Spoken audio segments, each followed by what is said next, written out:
wo ìdí tí Trump ṣe kọ lẹ́tà kan sáárá sí Tinubu lórí gbígbógun ti ìgbésùmọ̀mí ní Nàìjíríà. Iléeṣẹ́ ààrẹ Nàìjíríà ti ní ààrẹ Amẹ́ríkà Donald Trump ti gbóríyìn fún akitiyan ààrẹ Bọ́lá Tinubu lórí gbígbógun ti ìwà ìgbésùmọ̀mí àti ìpèníjà ààbò tó ń kojú àwọn èèyàn kan pàápàá àwọn Kìrìsìtẹ́nì. Agbẹnusọ Tinubu Báyọ̀ Ọ̀nànúgà nínú àtẹ̀jáde kan tó fi sójú òpó X rẹ̀ ní Trump ti kan sáárá sí Tinubu lórúkọ àwọn ọmọ Nàìjíríà.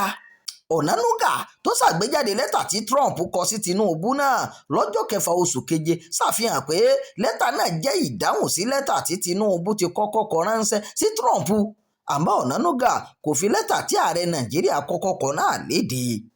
Nínú lẹ́tà náà, Trump gbóríyìn fún akitiyan ìjọba Nàìjíríà láti kojú àwọn ìpèníjà ààbò tó ń kojú Nàìjíríà pàápàá àwọn tó ń kojú àwọn ọmọlẹ́yìn Kristi.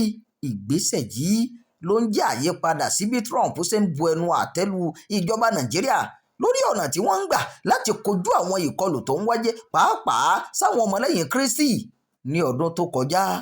Trump fẹ̀sùn kàn pé ìjọba Nàìjíríà kò ṣe àwọn ohun tó yẹ láti dáàbò bo àwọn Kristẹni àti pé pípa àwọn Kristẹni lọ́nà àìtọ́ ń wáyé. Ìjọba Nàìjíríà sì jiyàn àwọn ẹ̀sùn náà nígbà náà. Gẹ́gẹ́ bí Trump ṣe sọ, ó ní ó jẹ́ ohun ìwúrí fún òun láti dúró ti Tinubu lórí gbígbógun ti àwọn agbésùmọ̀mí àti láti rí i dájú pé orílẹ̀-èdè Nàìjíríà dúró re tó sì bọ́ lọ́wọ́ ìwà ìgbésùmọ̀mí. Àmọ́ ìgbóríyìn Trump yìí ló ń wáyé lásìkò tí ìbáṣepọ̀ Nàìjíríà àti Amẹ́ríkà gbókùn sí lẹ́yìn àwọn awuyewuye tó wáyé lẹ́yìn tí Trump bu ẹnu àtẹ́ lu Nàìjíríà.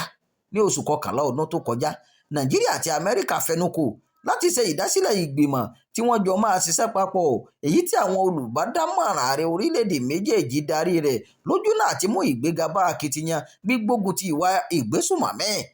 Ìbáṣepọ̀ orílẹ̀-èdè méjèèjì dá lórí ìdánilẹ́kọ̀ọ́, ṣíṣe ìkọlù sáwọn agbésùmọ̀mí papọ̀ pẹ̀lú èròǹgbà láti mú àdínkù bá ikọ̀ àwọn oníṣẹ́ ibi náà. Ní oṣù kejìlá ọdún tó kọjá, orílẹ̀-èdè méjèèjì pawọ́pọ̀ ṣe kọlù sí ikọ̀ agbésùmọ̀mí kan ní ìwọ̀ oòrùn àríwá Nàìjíríà.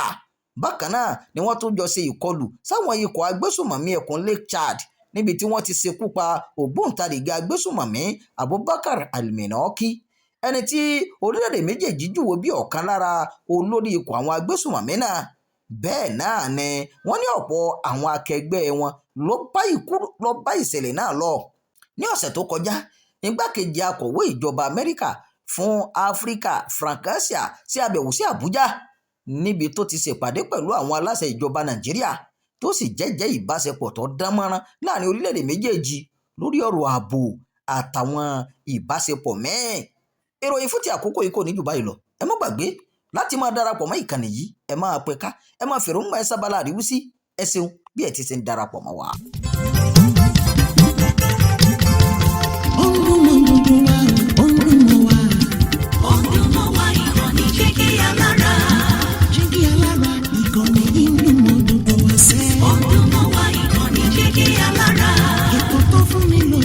Ètò tó wà ní lọ́yẹ̀ wà ń bẹ̀. Ọdún mọ́ wá ìkànnì Jígí Alára. Ìròyìn lóríṣiríṣi tàbí mọ bó ṣe ń lọ láwùjọ.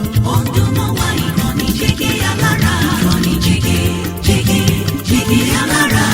Jígí Alára.